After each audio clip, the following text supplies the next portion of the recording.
What are the words to that song? Heaven knows it's not the way it should be. Heaven knows it's not the way it could be, but you belong to me. Happy Mother's Day and happy celebration of life.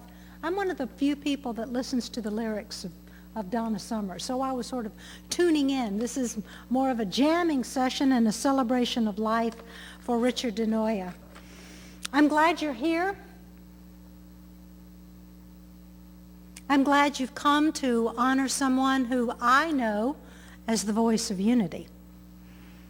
He was the first person I spoke with when I called here. He was the first person to make me feel welcome over 4 years ago.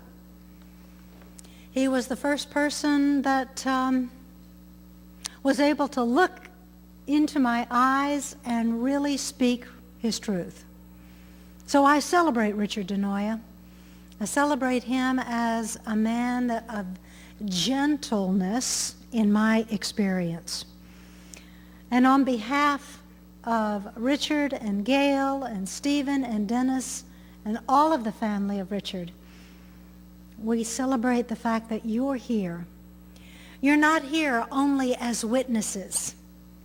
You are here to bless him on his next journey in life. In a very real sense, all of us have a part to play. And it's been my belief that whenever we gather in a celebration of life service or a memorial, that individual is not only watching us, but can hear our thoughts, so think good ones, can tap into our heart. But it's also a time for us to bless him on his way. As it were, we get to play spiritual midwife to his next adventure in God life. We get to see him going forward into an eternal life experience that simply passes from our own human visibility, but certainly never from our hearts. In this service, as we celebrate Richard, we are celebrating someone whose legacy, whatever our experience was of him, gets to live on. And in celebrating my own mother's transition a couple of months ago, I find that, boy, she got better with time. And some of the things that used to maybe annoy me or I wondered at became irrelevant. And so as we let go what no longer serves us, we get to pass into a more precious relationship with Richard as we know him, as we experience him. And it is in that methodology that I'd like for us to begin this service in a sacred way with prayer.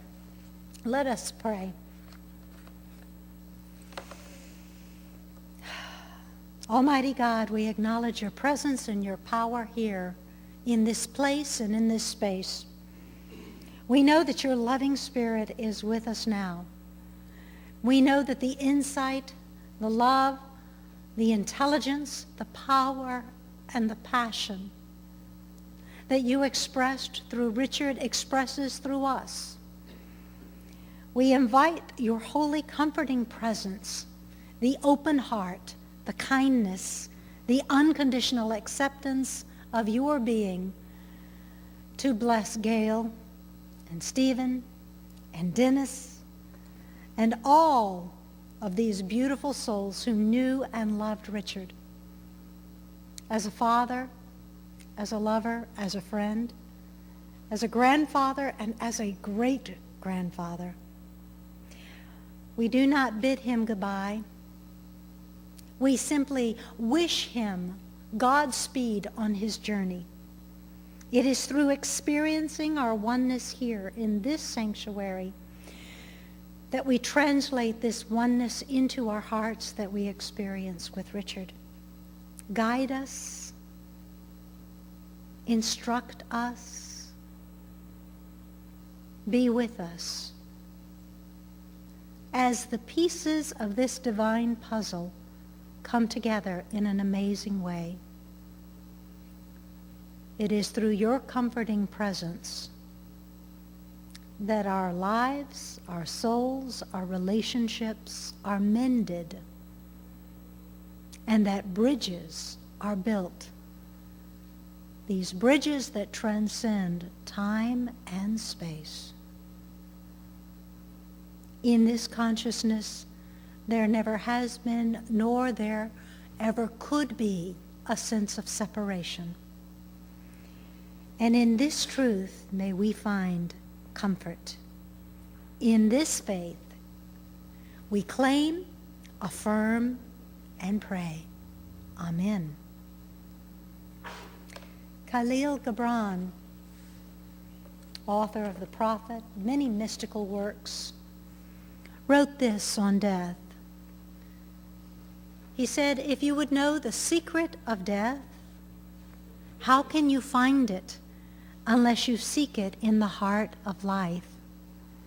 The owl whose night-bound eyes are blind unto the day cannot unveil the mystery of light.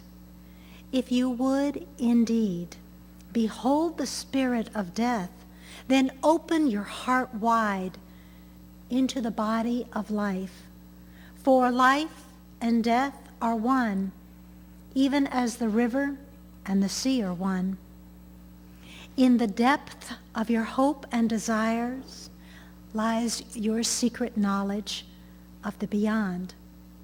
And like seeds dreaming beneath the snow, your heart dreams of spring. Trust the dreams, for in them is hidden the secret gate to eternity.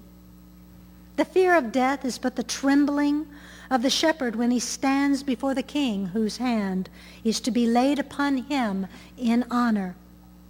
Is the shepherd not joyful beneath its trembling, that he shall forever wear the mark of the king?"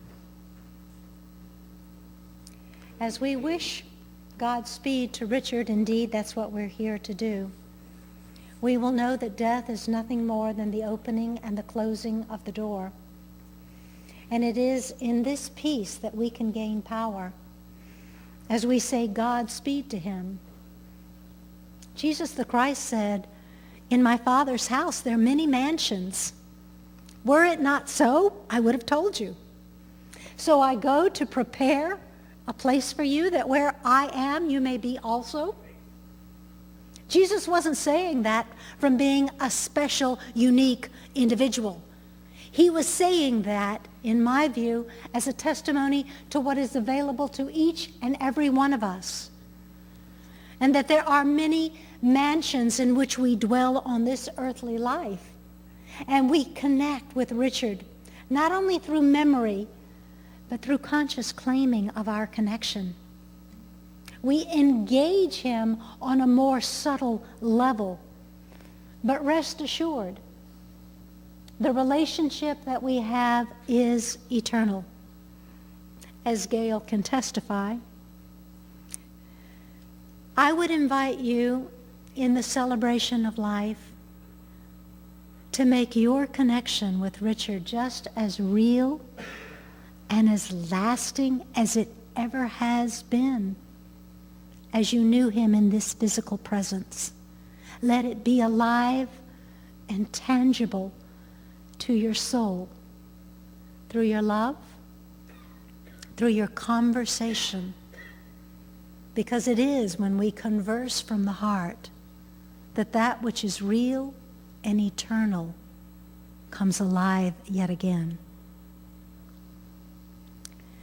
These two handsome men down here that are Richard's sons have some words that they wish to share with you. And it is my honor and my privilege to ask them to come forward. And you know, in the excitement of the moment, I think is it Stephen that's coming first? It's Stephen that's going to share. Come on up.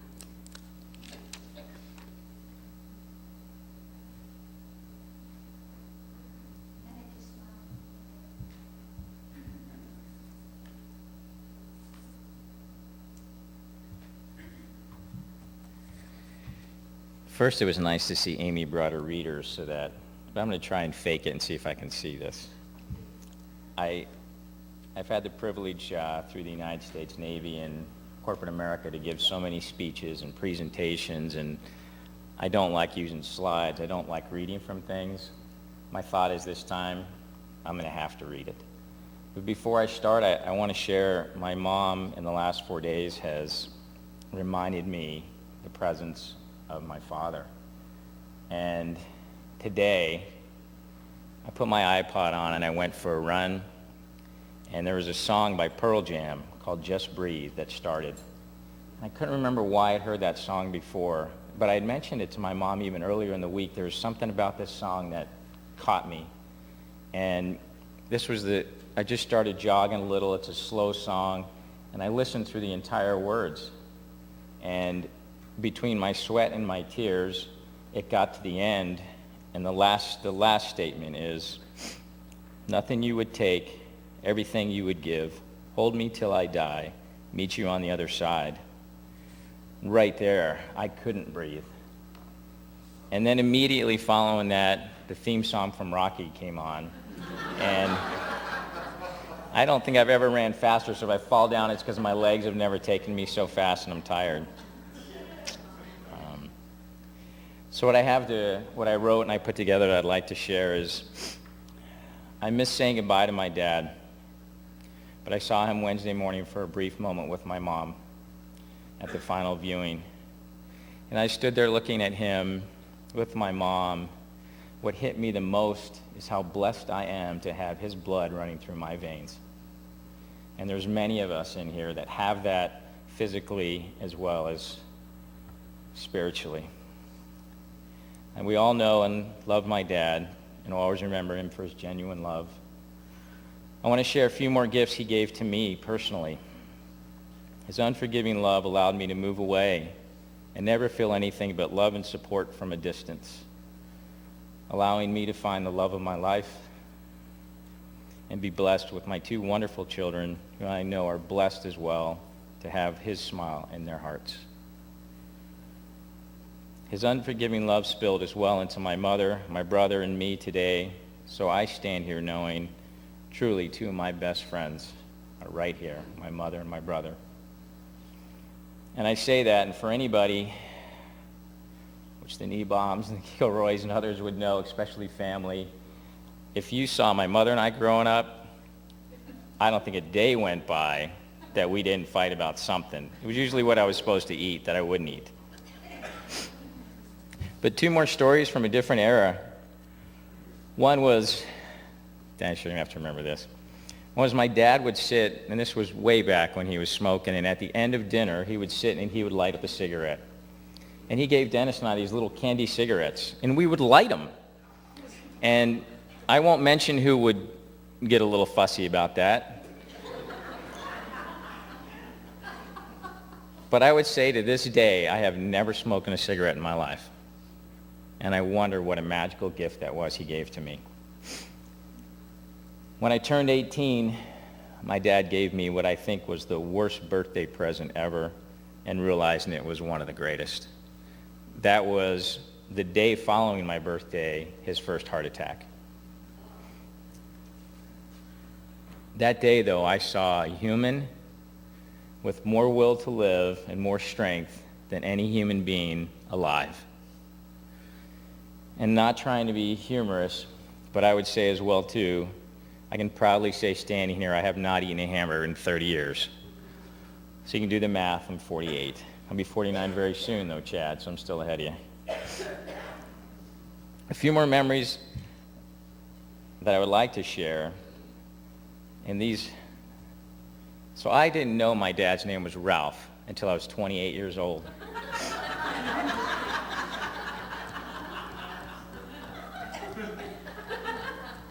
I don't know where Angela's at, if she's here, but thanks to her, he was Dickie. Thanks to his diplomas, he was our Richard. Thanks to my mom, he was Richard or Dick. To so many, and to me, actually, he was George. And there's a soccer story behind that one. But I have to say, I owe my wife the thanks for teaching me my father's own name. And that's another story that maybe she can tell later. And then one other thing I have to say is, for all of us that knew, if you could give my dad a roll of duct tape and a hammer, he could fix anything. And he also taught us how to swear in English, and he also taught us another four-letter word that we could use in any word, adjective, noun, verb, I believe, as well at the same time. So on the serious side, two of the things most special to me, another gift from my father in all his trials and tribulations, he had to take at least 1 million pills a day. And I can still hear my daughter's voice running down the stairs going, "Pills, Grandpa, pills." And she would sit there and she would try to see how many pills he could eat at one time. But I don't know how he managed to make that so special to her. And I never will forget that. I never saw a more loving look in my son's eyes than the times he was with my dad. Thomas, I thank my dad so much for that love for you. And finally, when I was in basic training, I was asked to participate in a panel that was for the Navy League Honor Recruit. And the first question they asked me was, "Who was your hero?" Without hesitation, I said, "My dad." And they asked why. And I said, "He's Superman. He's the strongest, most caring, loving person alive." And I think at the time, after talking with Shireen, what I should have added is, through all the struggles and the trials and tribulations, the little ones, Rafa, Marcella, Corey, all of us, we didn't see the pain or anything from this man of ever complaining about everything he went through. Mom, I know you saw a burden in that, and Dennis, I know you did as well too. But the rest of us just saw that smile and that love.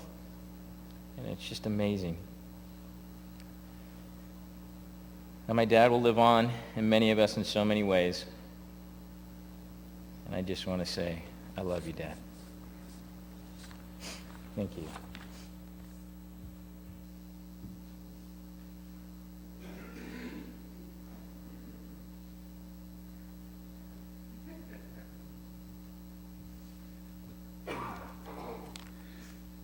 I didn't know my brother was such a good speaker. My goodness.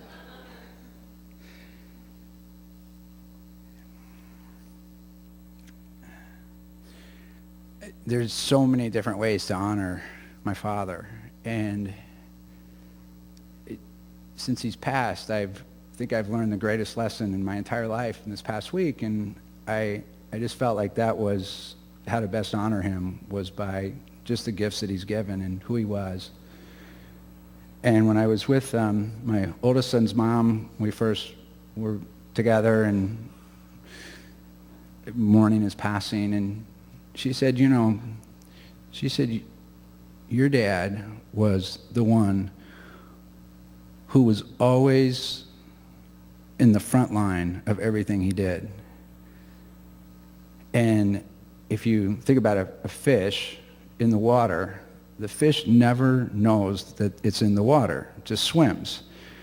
And I never recognized that about my father, about what a pioneer he was in the work that he's done and how he's been as a parent and just a role model.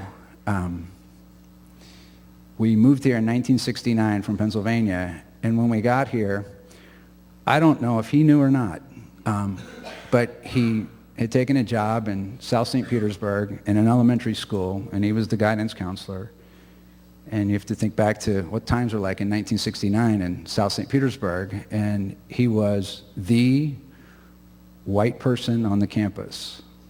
So he's in a campus of all black students, all black staff in an all black neighborhood. And it was just not a conversation. It wasn't anything about, that's just what it was and the way he worked and who he was. And in the early 70s, he moved to a middle school, and in the mid-70s, there was a lot of conflict and we call it the South, but there was a lot of conflict during those times, and drugs, and I remember him telling me a young person that had overdosed on drugs and died in his arms. And I think back and I just think, who does that? And back then, it was just like the water for the fish. It's just the way it was. We're driving here this morning, and his longtime friend, from college, Terry France, who drove from Pennsylvania, I don't know how long it took him to get here, but shows up this morning, and he says, the funniest thing about your dad is he calls me to tell me that they just made him the director of a vocational school. And when my brother said about duct tape and a hammer, that really, he wasn't kidding, right? And so for my dad to be in charge of a school like that, it's kind of ironic because he really, really duct tape and a hammer, it didn't go any further than that. How many times we were camping and we brought duct tape with us? When there was a hole in the tent or the camper, we used duct tape. If something wasn't working, he hit it with a hammer. That was it. That was it. And he graciously passed those skills on to me. So I'm to this day, it's kind of funny.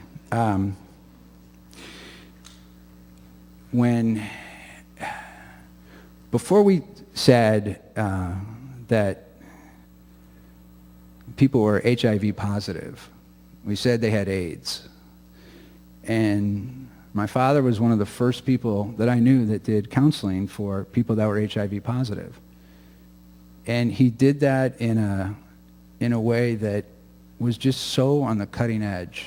It just was what there was to do, and he was the one to provide it. His music's playing, I like it. He just held the space for people to be people, and it didn't matter who they were, what color they were, what their beliefs were. He just held the space for them, and he loved everyone. And I've been blessed with children and the opportunity to have more than one partner in my life, and that they all loved my dad, and he loved them, and it just didn't matter. It just didn't matter.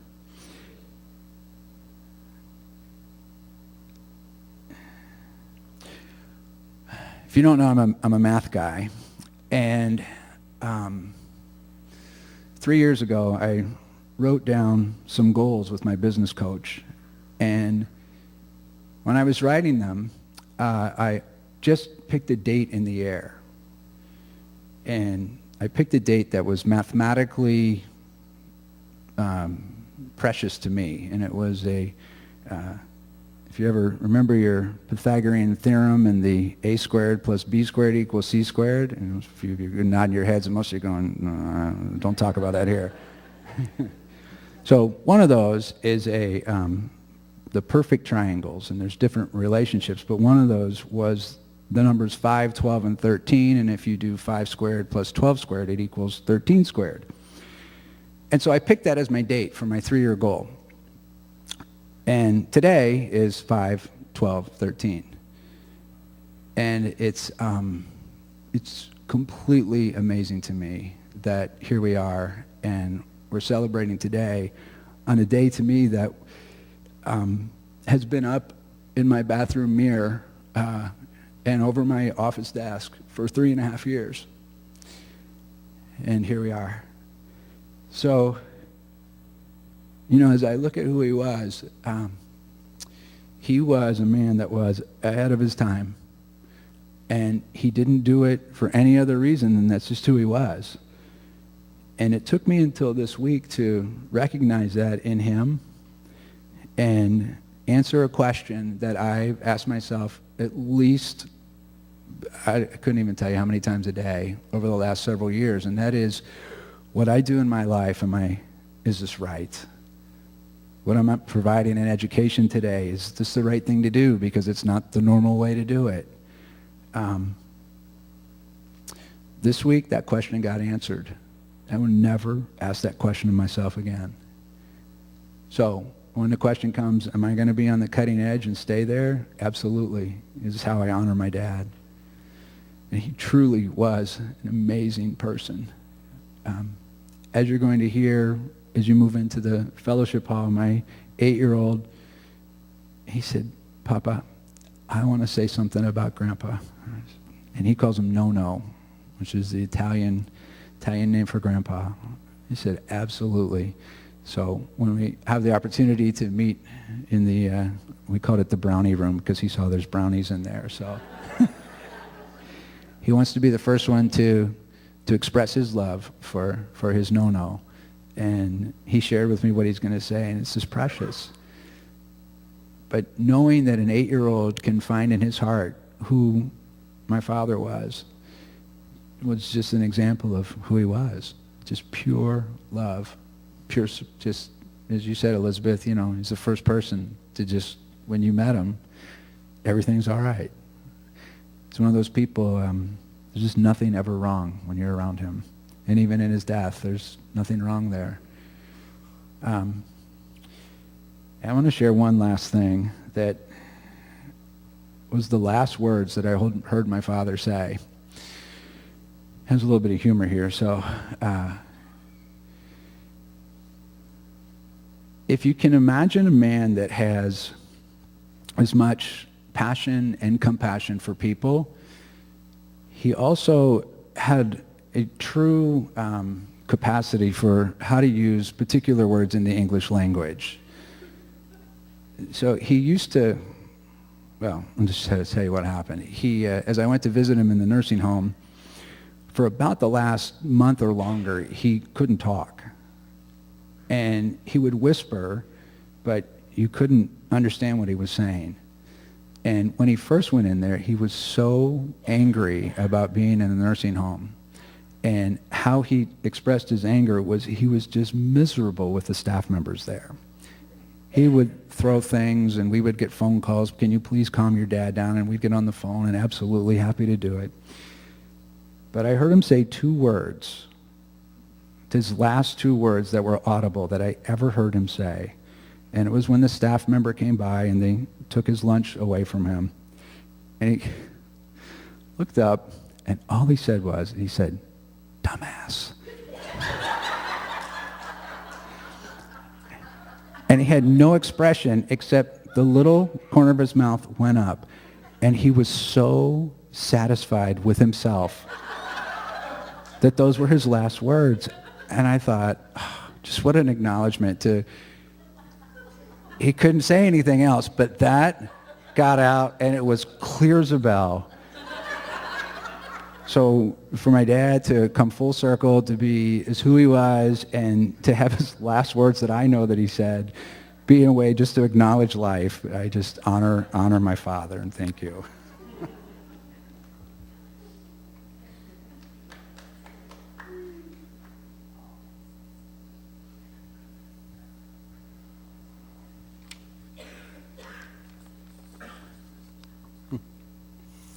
Gail has asked me to read her remarks about Richard. This wonderful, endearing man whom we honor today has been my companion and best friend since I was 16 years old. From the very beginning of our courtship, it was obvious that he deeply loved his mother, sister, aunts, uncles, and cousins. It didn't take long for him to extend that love to my sister, brother, parents, and grandparents. He also loved animals, especially his beloved companion, Gypsy, who died 4 years ago. He loved to dance, go to the beach, camp in the woods, and canoe on the rivers. He took great delight in telling ghost stories to our grandchildren. He loved to travel and was always ready to go on any adventure, whether by car, train, or plane. He married me the week after he graduated from college, and then began his career in education. His titles included elementary school teacher, guidance counselor, school administrator, and director of adult education. But the titles he loved the most were husband, father, grandpa, and great-grandpa. Our photo albums are filled with pictures of him holding each precious child in his arms and taking part in their lives as they grew up. Our sons kept him busy with activities involving Cub Scouts, baseball, football, soccer, and band. Our grandchildren provided him opportunities for him to go to the beach, visit candy stores, eat popsicles, have tea parties, wear tiaras, play cards and tetherball, wrestle, sit in wading pools, watch them star in soccer fields, and of course, go to Disney World, visit zoos, and even sit on an elephant. The squeals of delight and laughter from our great-grandson always made him smile.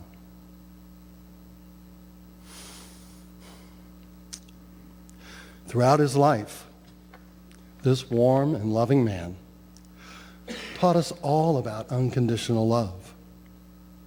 Everyone who met him could feel the warmth and the love. He is well remembered for his smile and sparkling eyes. He valued his friends and especially grateful for all who stood by him through his lengthy illness. Some who knew him when he was strong and dynamic witnessed many changes in him since his first heart attack in 1982. They joined with our family in rejoicing when he received a heart transplant and regained his health. They continued to provide unconditional love when his memory problems began. They, along with newer friends, have supported my family through the final stages of the debilitating disease that robbed this man of his vitality. Today we rejoice that he is with his mother, father, and other relatives that have gone on before.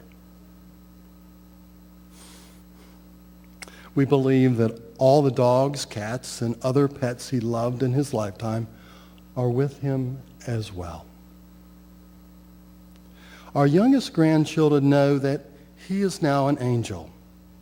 We can imagine him full of life, smiling that beautiful smile, the twinkling of his eyes as he flaps his wings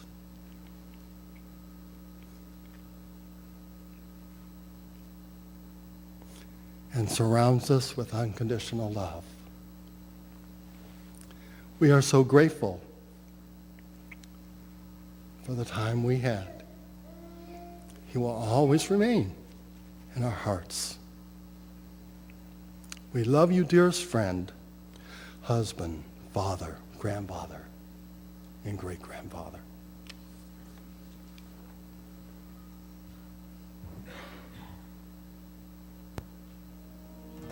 He was the kind of man that good men talk about. The way he showed his faith was how he lived it out. His hands were rough and calloused, and his shoes were old and torn, and the lines that framed his smile were lines so well and deep and worn. So what will be remembered of what he left behind? What will stand the test of time? How to love your neighbor, how to love your wife, wrap your arms around your children and pray with them each night. Thank God for all the good things, 'cause the good things are enough. The ties that bind and leave behind a legacy of love. He worked a second job to make the ends all meet, yeah, but somehow managed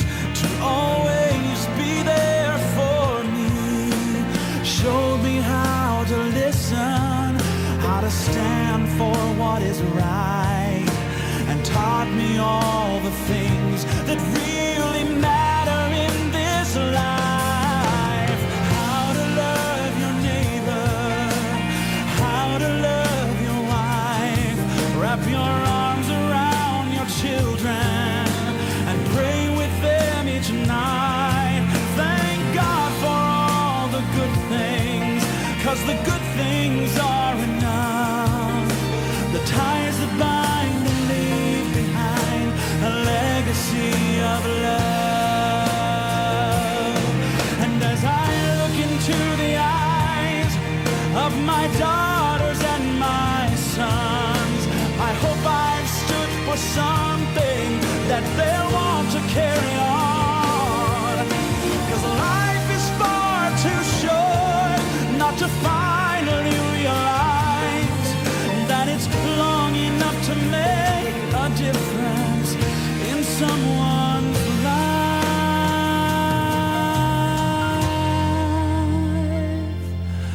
So I'm gonna love my neighbor, and I'm gonna love my wife, wrap my arms around my children, and pray with them each night. Thank God for all the good things, 'cause the good things are enough. The ties that bind and leave behind a legacy of love. Oh, the ties that bind and leave behind a legacy, yeah, a legacy of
especially when you're lonely, when you're little. is just trying to find its way. I know the world is always changing, but remember some things never change. And even when my life on earth is through, there still will be a part of me and you. 'Cause some things are forever, nothing's ever gonna take my love from you.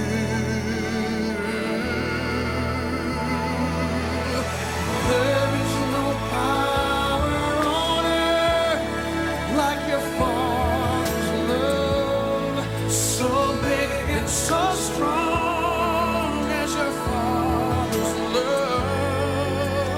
Promise that's sacred, a promise from heaven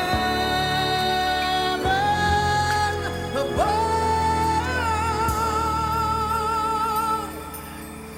Did I hug you enough? Did I care enough when you most needed me? Was I there enough? Enough to make you feel the power of your Father's love.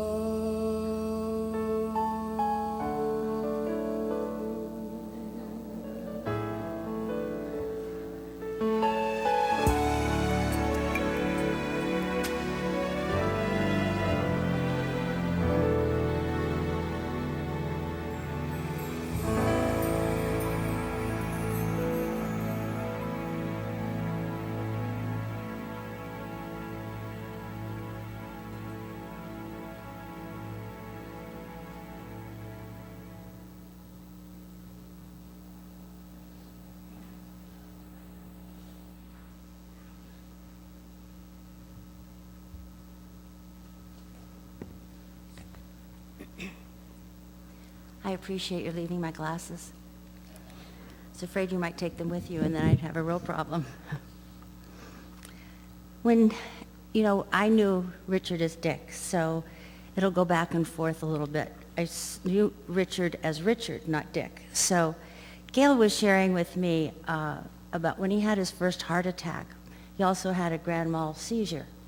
The boys are home in bed, they're teenagers, as they rush off to the hospital.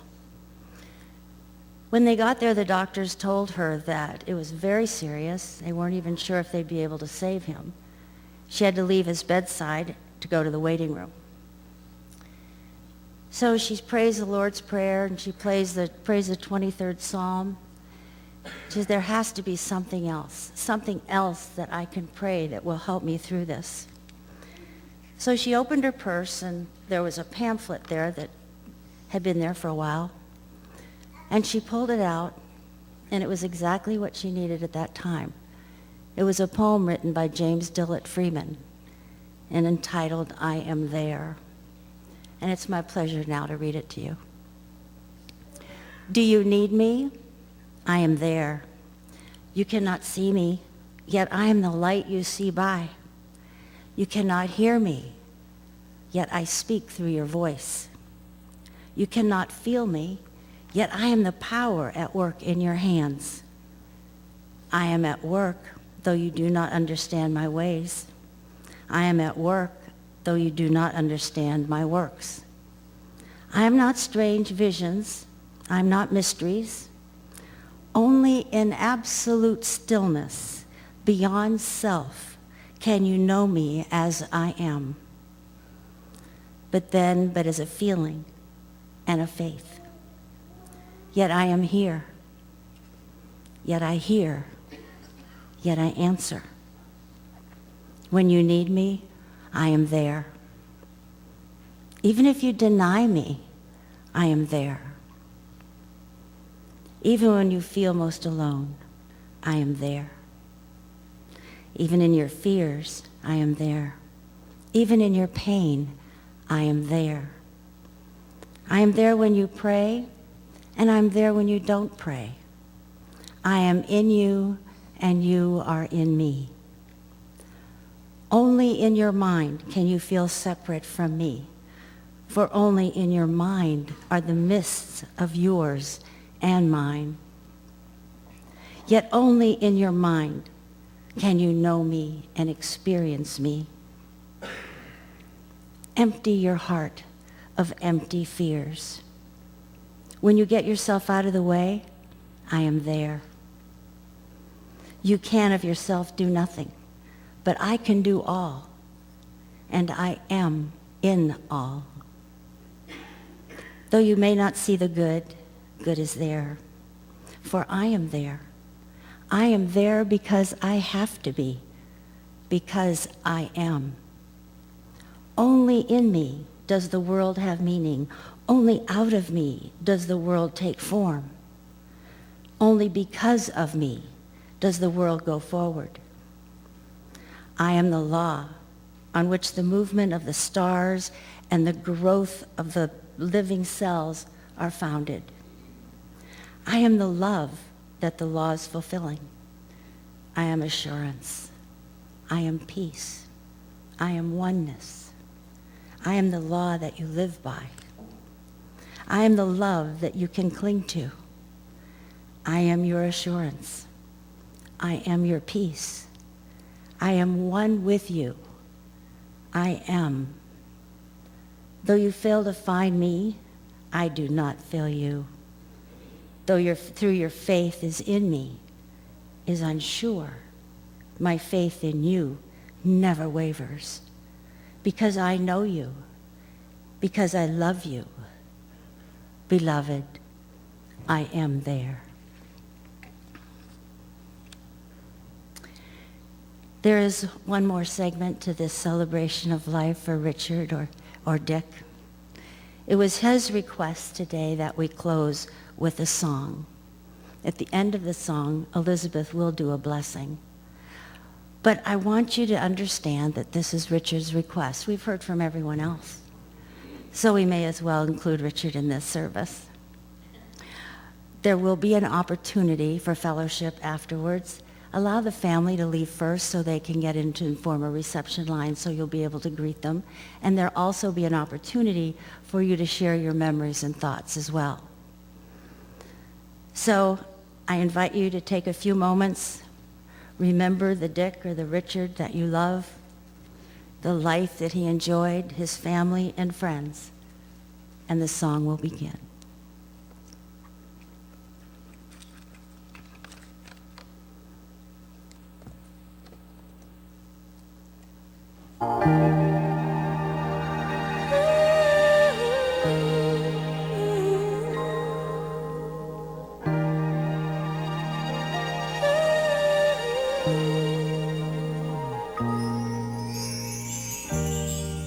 Let's dance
No, you can go on if you want.